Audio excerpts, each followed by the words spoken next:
Hi friends, ಎಲ್ಲರಿಗೂ ನಮಸ್ಕಾರ. ಇವತ್ತು ನಾನು ಒಂದು ರಸಮ್ ಮಾಡಿದ್ದೆ. ಸೊ ಅದೇ ಹೇಗೆ ಮಾಡಿದ್ದೆ ಅನ್ನೋದನ್ನು ಈ ವಿಡಿಯೋದಲ್ಲಿ ನಾನು ನಿಮ್ಮ ಜೊತೆ ಶೇರ್ ಮಾಡ್ಕೋತಾ ಇದ್ದೀನಿ. ಸೊ ಮೊದಲಿಗೆ ನಾನು ಏನೇನು ಬೇಕು ಎಲ್ಲನೂ ರೆಡಿ ಮಾಡಿ ಇಟ್ಕೊಂಡಿದ್ದೀನಿ. ಮೊದಲಿಗೆ ಸ್ವಲ್ಪ ಕೊತ್ತಂಬರಿ ಸೊಪ್ಪು, ಒಂದೆರಡು ಹಸಿಮೆಣಸಿನಕಾಯಿ, ಸ್ವಲ್ಪ ಜೀರಿಗೆ, ಆಮೇಲೆ ಸ್ವಲ್ಪ ಮೆಣಸು, ಆಮೇಲೆ 2 ಕಟ್ ಆಗುವಷ್ಟು ಬೆಳ್ಳುಳ್ಳಿನ ಬಿಡಿಸಿ ಇಟ್ಕೊಂಡಿದ್ದೀನಿ. ಆಮೇಲೆ 2 ಮೀಡಿಯಮ್ ಸೈಜ್ ಆಗುವಷ್ಟು ಟೊಮೊಟೊ ತೊಗೊಂಡಿದ್ದೀನಿ. ಇದಕ್ಕೆ ಸ್ವಲ್ಪ ಅರಿಶಿನ ಪುಡಿ ಇಷ್ಟೇ ಬೇಕಾಗುತ್ತೆ, ಖಾರದ ಪುಡಿ ಎಲ್ಲ ಏನೂ ಬೇಕಾಗೋದಿಲ್ಲ. ಸೊ ಇದಿಷ್ಟು ನಾನು ತೋರಿಸಿದ್ದು ರುಬ್ಬೋದಕ್ಕೆ. ಆಮೇಲೆ ಇಲ್ಲಿ ಬಂದು ಸಾಂಬಾರು ಒಗ್ಗರಣೆ ಮಾಡೋದಕ್ಕೆ ಬೆಳ್ಳುಳ್ಳಿ ಸ್ವಲ್ಪ ತೊಗೊಂಡಿದ್ದೀನಿ, 2 ಒಣಮೆಣಸಿನ್ಕಾಯಿ, ಮತ್ತು ಕರ್ಬೇವಿನ ಸೊಪ್ಪು, ಮತ್ತು ಚೆನ್ನಾಗಿ ಹಣ್ಣಾಗಿರ್ತಕ್ಕಂಥ ಒಂದು ಚಿಕ್ಕ ಟೊಮೊಟೊನ ಸಣ್ಣ ಸಣ್ಣದಾಗಿ ಕಟ್ ಮಾಡಿ ಇಟ್ಕೊಂಡಿದ್ದೀನಿ. ಆಮೇಲೆ ಇಲ್ಲಿ ಹುಣಸೆ ಹಣ್ಣನ್ನು ನಾನು ನೆನೆಸಿಟ್ಟಿದ್ದೀನಿ. ಇದೇ ನೆನೆಸಿರೋಂಥ ಹುಣಸೆ ಹಣ್ಣ ಬಟ್ಲಿಗೆ ನಾನು ಸ್ವಲ್ಪನೇ ಬೆಲ್ಲ ಹಾಕಿ ಇಟ್ಕೋತಾ ಇದ್ದೀನಿ. ಅಂದರೆ ಟೇಸ್ಟ್ ಚೆನ್ನಾಗಿರುತ್ತೆ ಸಾಂಬಾರ್ದು, ಅದಕ್ಕೆ ಬೆಲ್ಲ ಹಾಕಿ ಇಟ್ಕೋತಾ ಇದ್ದೀನಿ. ಸೊ ಮೊದಲಿಗೆ ಈಗ ಇದಿಷ್ಟನ್ನು ರುಬ್ಕೋಬೇಕು. ಚೆನ್ನಾಗಿ ಪೇಸ್ಟ್ ಮಾಡಿ ರುಬ್ಕೋತೀನಿ. ಯಾಕಂತಂದರೆ ಸಣ್ಣ ಮಕ್ಕಳಿರೋದ್ರಿಂದ ತರ್ತರಿಯಾಗಿ ರುಬ್ಬಿ ಮಾಡಿದ್ರೇ ಚೆನ್ನಾಗಿರುತ್ತೆ. ಬಟ್ ನನ್ನ ಮಗ ಅದು ಇದು ಸಿಗುತ್ತೆ ಅಂತ ಹೇಳ್ತಾ ಇರ್ತಾನೆ ತರ್ತರಿಯಾಗಿ ರುಬ್ಬಿದ್ರೆ. ಹಾಗಾಗಿ ನಾನು ಚೆನ್ನಾಗಿ ಪೇಸ್ಟ್ ಮಾಡಿ ರುಬ್ಕೋತಾ ಇದ್ದೀನಿ. ಚೆನ್ನಾಗಿ ನುಣ್ಣಗೆ ರುಬ್ಕೊಂಡ್ರೆ ಟೇಸ್ಟು ಕೂಡ ಚೆನ್ನಾಗಿರುತ್ತೆ. ಸೊ ಇದನ್ನೆಲ್ಲ ಕ್ವಾಂಟಿಟಿ ನಿಮಗೆ ಸಾಂಬಾರು ಎಷ್ಟು ಬೇಕಾಗುತ್ತೆ ಅಷ್ಟಕ್ಕೆ ನೋಡಿಕೊಂಡು ತೊಗೋಬೋದು. ಅಂದರೆ ನನಗೆ ಮೆಣಸು ಸ್ವಲ್ಪ ಕಮ್ಮಿನೇ ಹಾಕ್ಕೊಂಡಿದ್ದೀನಿ. ಸಣ್ಣ ಮಕ್ಕಳಿರೋದ್ರಿಂದ ಖಾರ ಆದರೆ ಜಾಸ್ತಿ ಆಗುತ್ತೆ, ತಿನ್ನೋದಿಲ್ಲ ಅಂತೇಳಿ ಸ್ವಲ್ಪ ಮೆಣಸನ್ನ ಕಮ್ಮಿ ತೊಗೊಂಡಿದ್ದೀನಿ. ಮೆಣಸನ್ನ ಜಾಸ್ತಿ ಹಾಕ್ಕೊಂಡ್ರೆ ಇನ್ನೂ ಕೂಡ ಟೇಸ್ಟು ಚೆನ್ನಾಗಿರುತ್ತೆ. ಸೊ ಇದನ್ನು ಈಗ ಚೆನ್ನಾಗಿ ನೀರು ಹಾಕದೇ ರುಬ್ಕೋಬೇಕು. ಒಂದು ಸರಿ ನೀರು ಹಾಕ್ತಿ ರುಬ್ಕೊಂಡು ಈಗ ಸ್ವಲ್ಪ ನೀರು ಹಾಕ್ಕೊಂಡು ರುಬ್ಕೋತಾ ಇದ್ದೀನಿ. ಇಷ್ಟೇ, ಇದಕ್ಕೇನು ಇನ್ನೇನು ಬೇಕಾಗಲ್ಲ. ಇದಿಷ್ಟು ರುಬ್ಬಿಟ್ಕೊಂಡ್ರೆ ಬೇಗ ತಟ್ಟಂತ ಒಂದು 10 ಮಿನಿಟ್ಸಲ್ಲೇ ಸಾಂಬಾರು ರೆಡಿಯಾಗಿಬಿಡುತ್ತೆ. ನೋಡಿ, ಇಷ್ಟು ಚೆನ್ನಾಗಿ ರುಬ್ಕೊಂಡಿದ್ದೀನಿ ನಾನು.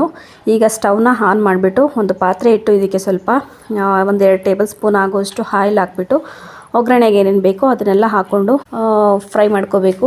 ಮೊದಲಿಗೆ ನಾನು ಎಲ್ಲ ರೆಡಿ ಮಾಡಿ ಇಟ್ಕೊಂಡಿದ್ದೀನಲ್ಲ, ಎಲ್ಲ ಕರ್ಬೇವಿನ ಸೊಪ್ಪು, ಸಾಸಿವೆ ಎಲ್ಲ ಏನು ಯೂಸ್ ಮಾಡ್ತಾಯಿಲ್ಲ, ಬೇಕಾದ್ರೆ ಯೂಸ್ ಮಾಡ್ಕೊಳ್ಬೋದು. ಬಟ್ ನಾನೇನು ಯೂಸ್ ಮಾಡ್ತಾಯಿಲ್ಲ. ಇನ್ನು ಬೆಳ್ಳುಳ್ಳಿ ಮತ್ತು ಒಣಮೆಣ್ಸಿನ್ಕಾಯಿ ಇದಿಷ್ಟು ಹಾಕ್ಕೋತಾ ಇದ್ದೀನಿ.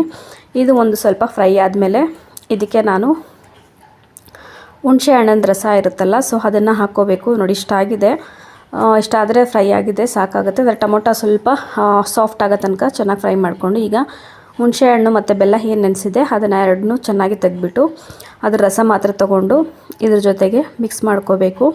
ಸೊ ಒಂದು ಸರಿ ಸೋಸ್ಕೋತಾ ಇದ್ದೀನಿ, ಯಾಕಂದರೆ ಅದರದ್ದು ಇದೆಲ್ಲ ಸಿಕ್ಬಿಟ್ರೆ, ಕಸ ಎಲ್ಲ ಸಿಕ್ಬಿಟ್ರೆ ಚೆನ್ನಾಗಿರಲ್ಲ ಅಂತೇಳಿ ಒಂದು ಸರಿ ಸೋಸ್ಕೊಂಡು ಈಗ ಒಗ್ಗರಣೆ ಏನು ಮಾಡಿದೆ ಅದ್ರ ಜೊತೆಗೆ ಮಿಕ್ಸ್ ಮಾಡಿಕೊಂಡು ಒಂದು 2 ನಿಮಿಷ ಅಷ್ಟೇ ಇದನ್ನು ಚೆನ್ನಾಗಿ ಕುದಿಯೋಕೆ ಬಿಡ್ತೀನಿ ಹುಣಸೆ ಹಣ್ಣಿನ ರಸ ಜೊತೆ. ಅದು ಕುದಿದ ಮೇಲೆ ಈಗ ನಾವು ರುಬ್ಕೊಂಡಿದ್ದೀನಲ್ಲ ಅದನ್ನು ಹಾಕ್ಕೊಂಡು ನೀರು ಎಷ್ಟು ಬೇಕೋ ಅಷ್ಟನ್ನು ನೋಡಿಕೊಂಡು ಚೆನ್ನಾಗಿ ಮಿಕ್ಸ್ ಮಾಡ್ಕೊಂಡು ಕುದಿಸ್ಕೋಬೇಕು. ಈಗ ಕೊತ್ತಂಬರಿ ಸೊಪ್ಪು ಹಾಕಿರೋದ್ರಿಂದ ಹಸರಾಗೆ ಕಾಣ್ತಾ ಇದೆ, ಬಟ್ ಇದು ಚೆನ್ನಾಗಿ ಯಾವಾಗ ಕುದಿಯೋಕ್ಕೆ ಸ್ಟಾರ್ಟ್ ಆಗುತ್ತೆ ಆವಾಗ ಕಲರ್ ಚೇಂಜ್ ಆಗುತ್ತೆ. ಸೊ ಕೊತ್ತಂಬರಿ ಸೊಪ್ಪು, ಜೀರಿಗೆ ಇದೆಲ್ಲ ಹಾಕಿರೋದ್ರಿಂದ ಟೇಸ್ಟ್ ಅಂತೂ ಅಲ್ಟಿಮೇಟ್ ಆಗಿರುತ್ತೆ. ಮತ್ತು ಬೆಳ್ಳುಳ್ಳಿನೂ ಕೂಡ ಜಾಸ್ತಿ ಹಾಕ್ಕೊಂಡಿದ್ದೀನಿ, ಮತ್ತು ಕರಿಮೆಣಸು ಹಾಕಿರೋದ್ರಿಂದ ಖಾರ ಕೂಡ ಚೆನ್ನಾಗಿರುತ್ತೆ. ಇನ್ನು ಈಗ ಫೈನಲಿ ಉಪ್ಪು, ರುಚಿಗೆ ತಕ್ಕಷ್ಟು ಉಪ್ಪು ಎಷ್ಟು ಬೇಕೋ ಅಷ್ಟನ್ನ ಆ್ಯಡ್ ಮಾಡಿಬಿಟ್ಟು ಒಂದು 5 ಮಿನಿಟ್ಸ್ ಕುದಿಸಿದ್ರೆ ಸಾಕಾಗುತ್ತೆ ಸಾಂಬಾರು. ಜಾಸ್ತಿ ಏನು ಕುದಿಸೋದೇನು ಬೇಕಾಗಿರಲ್ಲ. ಇದಕ್ಕೆ ಒಂದು 5 ನಿಮಿಷ ಕುದಿದ ಮೇಲೆ ಸ್ಟವ್ ಆಫ್ ಮಾಡಿದ್ರೆ ಆಗುತ್ತೆ. ಸೊ ಚೆನ್ನಾಗಿ ಕುದಿಯೋದಕ್ಕೆ ಈಗ ಬಿಟ್ಬಿಡ್ತೀನಿ. 5 ನಿಮಿಷ ಆದಮೇಲೆ ನೋಡಿ ಚೆನ್ನಾಗಿ ಕುದೀತಾ ಇದೆ. ಸೊ ನೋಡಿ, ಈಗ ಕಲರು ಕೂಡ ಚೇಂಜ್ ಆಗಿದೆ.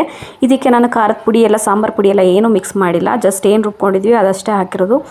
ಅದರಲ್ಲೇ ಖಾರ ಇರುತ್ತೆ, ಅದೆಲ್ಲ ಏನೂ ಅವಶ್ಯಕತೆಯೇ ಇರಲ್ಲ. ತಟ್ಟಂತ ಬೇಗ ಆಗಿಬಿಡುತ್ತೆ ಸಾಂಬಾರು.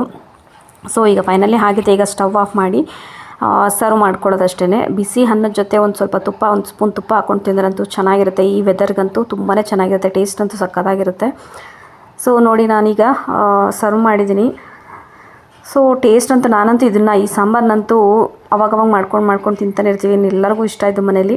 ಸೊ ಇದಾಗಿತ್ತು ರಸಮ್ನ ವಿಡಿಯೋ. ಸೊ ಯಾರೆಲ್ಲ ವಿಡಿಯೋ ನೋಡ್ತಾ ಇದ್ದೀರಾ, ವಿಡಿಯೋ ಇಷ್ಟ ಆದರೆ ಹಾಗೆ ಲೈಕ್ ಮಾಡಿ. ಮತ್ತು thank you for watching. Take care and bye.